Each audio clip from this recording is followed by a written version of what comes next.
ओम आत्म्यावंगे दवाय स्वाहा ओम नारायणाय स्वाहा ओम माधवाय स्वाहा हस्तं प्रक्षाल्य ओम गोविंदाय नमः ओम विष्णवे नमः मधुसूदनाय नमः ओम विक्रमाय नमः ओम त्रिजनाय नमः ओम ऋषिकेशाय नमः ओम पद्मनाभाय नमः ओम दामोदराय नमः ओम संकटनाय नमः ओम वासुदेवाय नमः ओम प्रद्युम्नाय नमः अनुरुद्धाय नमः ओम पुरुषोत्तमाय नमः दोक्षाय नमः ओम नारसिंहाय नमः अच्युताय नमः जनार्दनाय नमः वेत्राय श्रीकृष्णाय नमः विष्णुपरमपरमपरमपरमः अक्षरवासुदेवाय अनकेश्वरो मुत्तुष्टंदो मुद्यानाय दशावतारधरा ब्रह्मकर्मसमारभे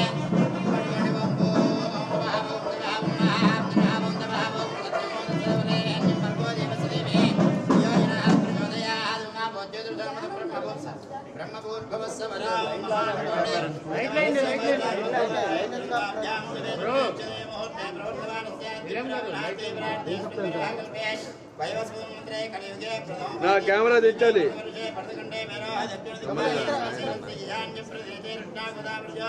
मध्य प्रदेशे भगवदालये समस्त देवता ब्राह्मणारिहरा गुरुचरण निधास्मन वर्तमान व्यापारिकांतरवानेना प्रभवादे विष्णुमन्त्राणां मध्ये विजयितः प्रभवादे विष्णुमन्त्राणां व्याधिसे नमः सोना प्रतियोगे सोना मुंडि सेंडी प्रभवादे वैष्णवगोत्रोद्भवस्य हिरण्येश्वर्याय चपन्ने मम सह कुटुंबानां सबान्धवानां सपरिवाराणां योग क्षेम ట్రైపాడ్ తెచ్చా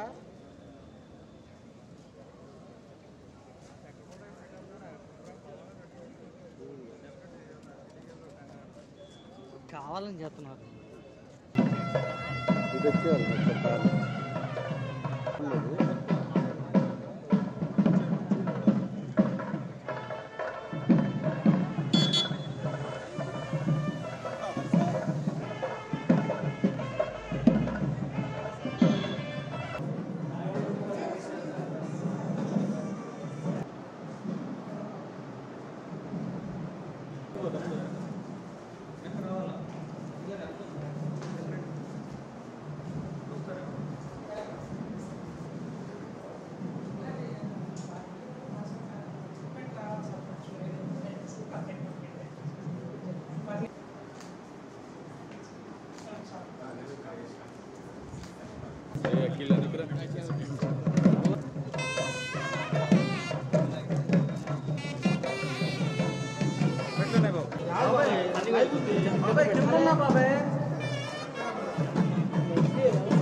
సార్ మీరు ఇటు వచ్చేయండి, మీరు పక్క రండి సార్.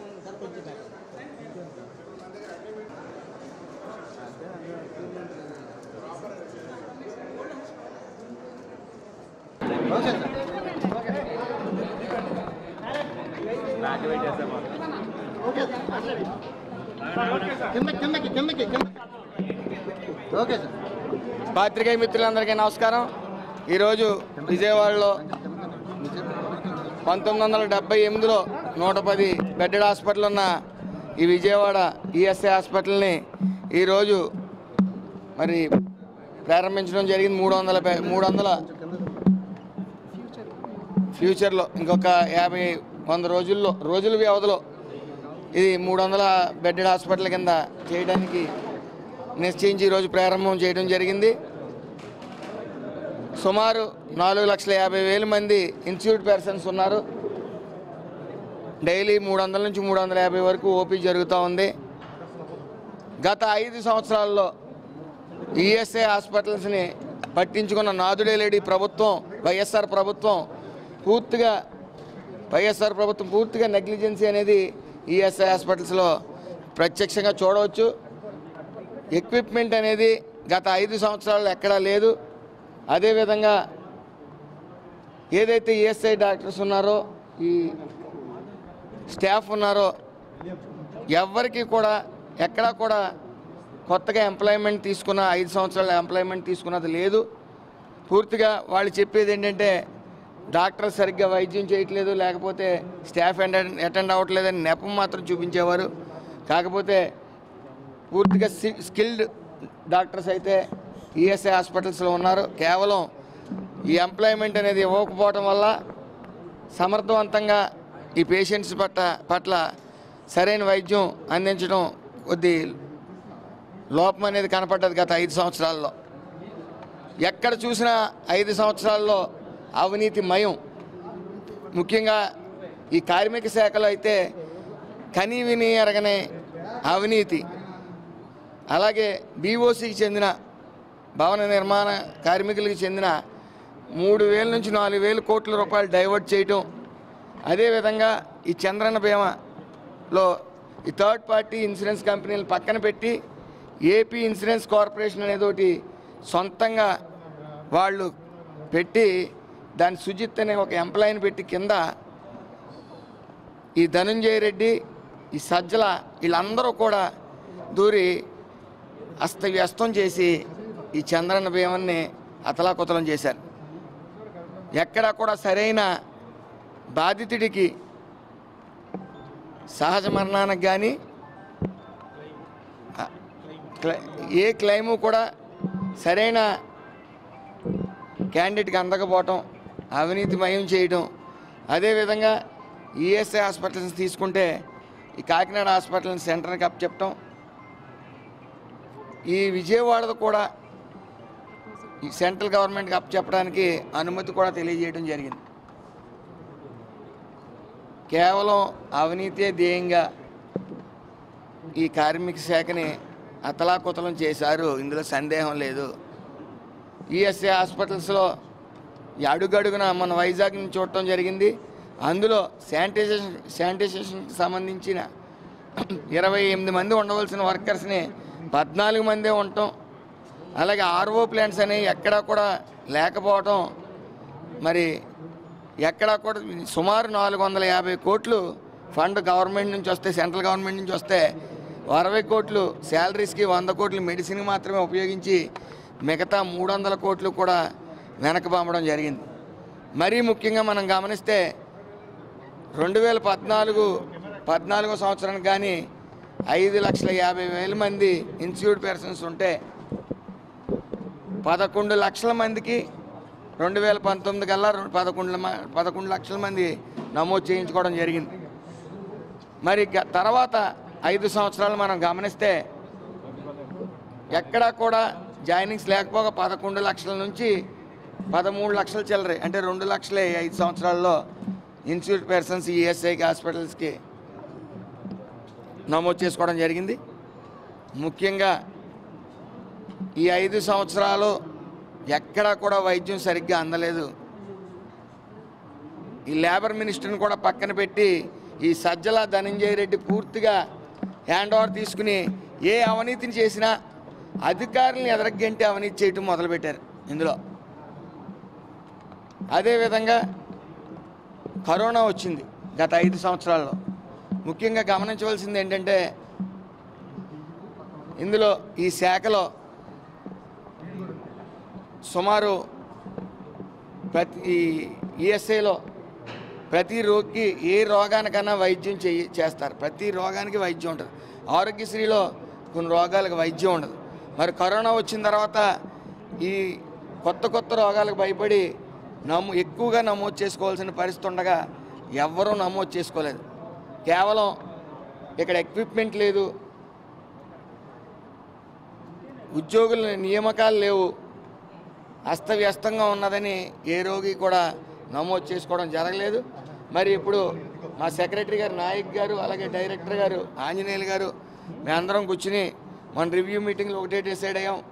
మన రాష్ట్ర ముఖ్యమంత్రి నారా చంద్రబాబు నాయుడు గారికి విన్నపం ఇద్దాం. పరిశ్రమల్లో 10 మంది దాటితే ఏదన్నా సరే ఈ లేబర్ డిపార్ట్మెంట్కి వస్తుంది, ఈఎస్ఐ హాస్పిటల్స్ కింద నమోదు చేసుకునే అవకాశం ఉంటుంది. ప్రతి కార్మికుడికి ఈఎస్ఐ ద్వారా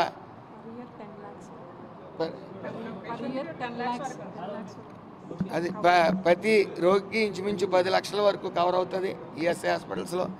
మరి అలాంటి దాన్ని మేము ఇప్పుడు ప్రతి 10 మంది దాటిన పరిశ్రమల్లో మా డిపార్ట్మెంట్ కిందకి తీసుకోవడం జరుగుతుంది.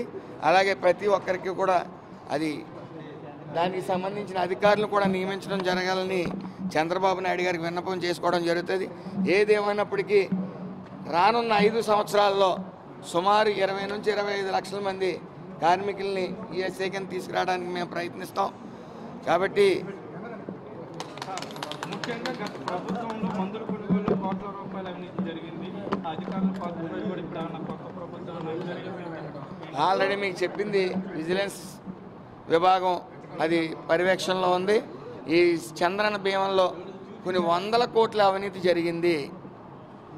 ఏపీ ఇన్సూరెన్స్ కార్పొరేషన్ అనే ఒక సంస్థను పెట్టి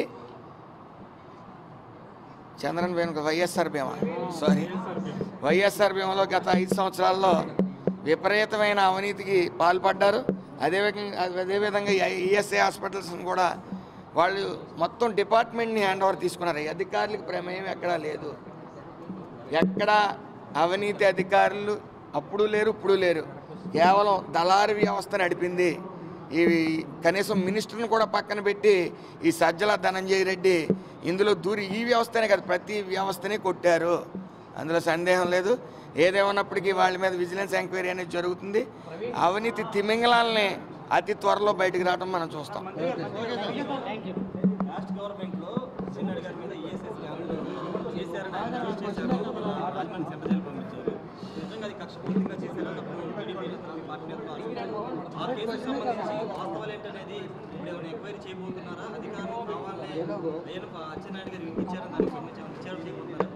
మనం క్లియర్గా చూడొచ్చు. ఈ ఏదైతే వైఎస్ఆర్సీపీ ప్రభుత్వం ఉందో కేవలం అధికారులతో అవసరం లేని కేసులు, అవినీతి కేసులు బనాయించడం, అందరి మీద ఇంచుమించు మచ్చలేని రాజకీయ జీవితం గడిపిన చంద్రబాబు నాయుడు గారి మీద కూడా అవసరం లేని అభియోగాలు చేసి జైల్లో పెట్టడం, ఆయన కడిగిన ముచ్చులా బయటకు రావడం చూసాం. అలాగే ఏదైతే తెలుగుదేశం ప్రభుత్వంలో పనిచేసిన ఏ నాయకుడు కూడా అవినీతి అనేది దానికి దూరంగా ఉంటారు. ఎందుకంటే ఫర్ ఎగ్జాంపుల్ ఈ 2 నెలలే తీసుకుందాం. నారా చంద్రబాబు నాయుడు గారు నిరంతరం రివ్యూ మీటింగులతో ఆయన పడుకోవట్లేదు, మమ్మల్ని ఎవరిని పడుకోనివ్వట్లేదు. ఆయన నిరంతరం ఈ ఆంధ్రప్రదేశ్ని స్వర్ణ ఆంధ్రప్రదేశ్గా చెయ్యాలి అనే ఉద్దేశంతో నిరంతరం పనిచేస్తూ ఉన్నారు. ఈ ఏదైతే ఈ వైఎస్ఆర్సీపీ ప్రభుత్వం ఉందో అవసరం లేని అభియోగాలు, ఫర్ ఎగ్జాంపుల్ మొన్నే తీసుకోండి, 34 మందిని మర్డర్ చేశారని లబోదిబోని నల్లకండువాలు వేసుకుని సేవ్ డెమోక్రసీ అంటూ సిగ్గులేని మొఖాలు వేసుకుని అసెంబ్లీలోకి రావడం జరిగింది. మరి సింహం సింగిల్గా వస్తుందని గతంలో చెప్పుకున్న వాళ్ళు ఈరోజు రాష్ట్ర ప్రజలు ఏకంగా 11 మందిని ఇచ్చారు, ఆయనకి 10 మందిని ఇచ్చారు. ఆ 10 మందితో కూడా అసెంబ్లీకి రాని వైను అంటే అక్కడ ముఖ్య ఉద్దేశం అవినీతి గురించి ప్రశ్నిస్తారు. మన ముఖం ఎక్కడ పెట్టుకోవాలో, రాష్ట్ర ప్రజలకు ఎలా చూపించుకోవాలో తెలియకే అసెంబ్లీకి రావటం ముఖం చాటేశారు. మరి అసెంబ్లీ అయిపోయిన తర్వాత కూడా పార్లమెంట్ ఉంది, అక్కడ ధర్నా చేసుకోవచ్చు కాదు. ఆ రోజే ధర్నా చేయడం, 34 మంది మర్డర్ అయిన వాళ్ళు పేర్లు ఇవ్వండి అయ్యా అంటే ఒక్క పేరు కూడా చెప్పలేని వైను. ఈ వైఎస్ఆర్సీపీ ప్రభుత్వం ఇంకా మళ్ళీ ఫామ్ అవటం ఈ రాష్ట్రంలో చూడం మనం. ఎందుకంటే ప్రతి వ్యవస్థని కొట్టారు కాబట్టి ప్రజలు గుర్తించారు. కాబట్టి ఇవన్నీ 11 సీట్లకు పరిమితం చేశారు. రానున్న కాలంలో ఆ 11 మంది సభ్యులు కూడా ఓన్లీ జగన్ గారు మాత్రం మిగులుతారు. మిగతా సభ్యులు కూడా పక్క చూపులు ఆల్రెడీ చూస్తూ ఉన్నారు, టచ్లో ఉన్నారు. అయితే మా నాయకుడు చంద్రబాబు నాయుడు గారు మేము డోర్లు తెరం, మీకు మీ ఇంటికి మీరే పరిమితం ఉండని కూడా చెప్పడం జరిగింది. Thank you.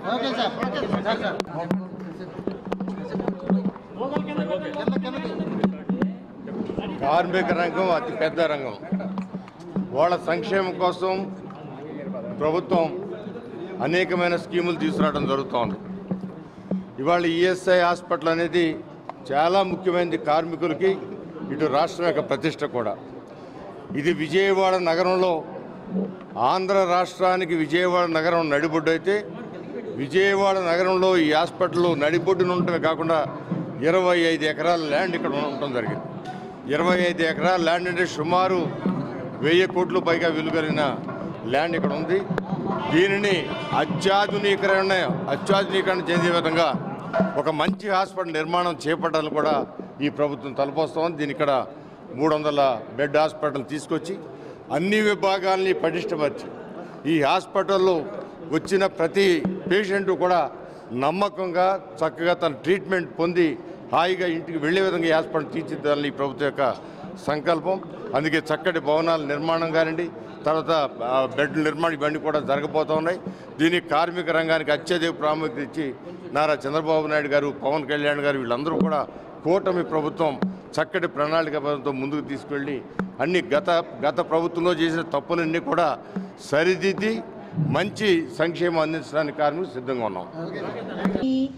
గజేశానాయ బాలచంద్రాయ శ్రీ గణేశాయ ధీమహి గణమన్వతాయ గణమాదసాయ ధీమహి గుణాధీశాయ గుణప్రవిష్టాయ క్రతుండాయ గౌరీతనయాయ ధీమహి ఏకదంతాయ గజేశానాయ బాలచంద్రాయ శ్రీ గణేశాయ ధీమహి శ్రీ గణేశాయ ధీమహి